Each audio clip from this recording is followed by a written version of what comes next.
The Son Who Forgot His Mother, an emotional story about love, regret, and second chances. Many years ago, in a small village, there lived a kind woman named Mary. She was poor, but she had a heart full of love. Mary had only one son. His name was David. David was the most important person in her life. Every morning, Mary woke up before the sun. She cooked breakfast, cleaned the small house, and then went to work in the fields. Her hands became rough. Her feet became tired. Her back often hurt, but she never complained. She smiled because she was working for her son. At night, when David was sleeping, Mary quietly sat beside him. She gently touched his hair and whispered, "My son, one day you will have a better life than mine." David did not hear her words, but every prayer she prayed was for him. Mary believed that education could change a person's future. Although she did not have much money, she saved every coin she could. Sometimes she ate only one meal a day so David could eat enough. Sometimes she wore old clothes so she could buy him new books. When winter came, David had a warm jacket. Mary did not. She shivered in the cold, but she smiled when she saw her son warm and happy. People in the village often said, "Mary loves her son more than she loves herself." And it was true. David grew into a smart young boy. He worked hard at school. His teachers liked him because he was intelligent and respectful. One day, the school announced a scholarship. The best student would go to a famous university in the city. David studied every day. Mary encouraged him. "You can do it," she said. "I believe in you." Months later, the results came. David won the scholarship. The whole village celebrated. Mary cried with happiness. She hugged her son tightly. "I knew you could do it," she said. David smiled.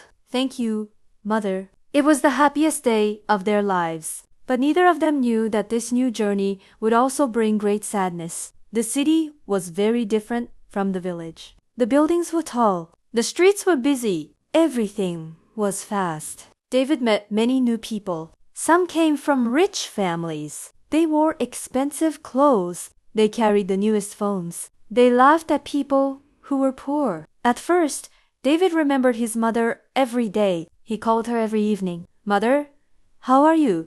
"I'm fine."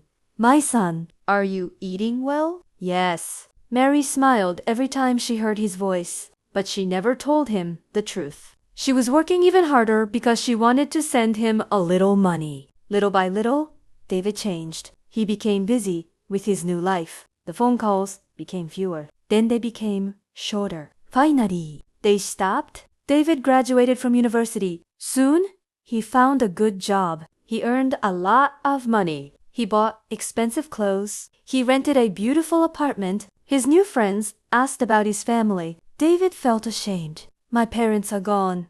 He lied. He did not want anyone to know that his mother was a poor village woman. Far away, Mary waited every day for a phone call. She looked at the old telephone again and again. Sometimes she held David's childhood picture. "I hope my son is happy," she whispered. Even though her heart was lonely, her love never changed. One rainy afternoon, Mary became very sick. The village doctor visited her. "You need rest," he said gently. Mary smiled. "I only have one wish." "What is it?"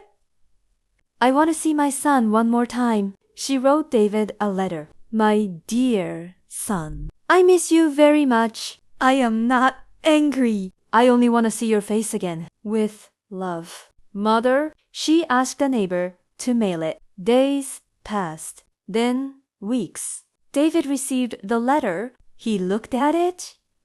He placed it on his desk. "I'll read it later," he said, but later never came. One morning, David received another message. It was from the village. His mother's neighbor called. "David, I'm sorry. Your mother passed away last night." David froze. His heart felt empty. He rushed back to the village. When he entered the small house, everything looked the same. His old books, his childhood bed, the broken chair where his mother always sat. But Mary was no longer there. On the table was the unopened letter. David slowly opened it. Inside was another note. "My dear son, If you are reading this, I have already gone. Please, don't blame yourself. I have always loved you. I have always been proud of you. Remember one thing. Never forget the people who loved you before you became successful. Love. Mother. David fell to his knees. He cried harder than ever before. For the first time in many years, he understood the price of his success.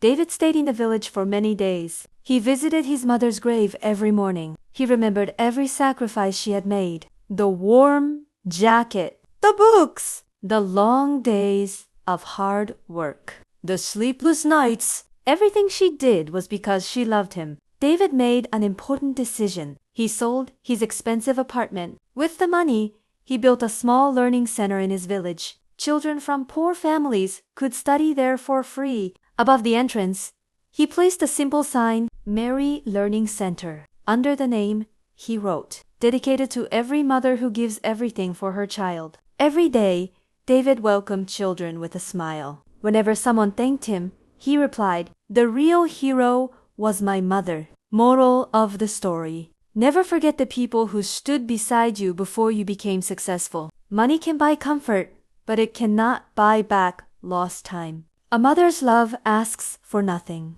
but it deserves our respect, gratitude, and care. Honor your parents while you still have the chance, because tomorrow is never promised.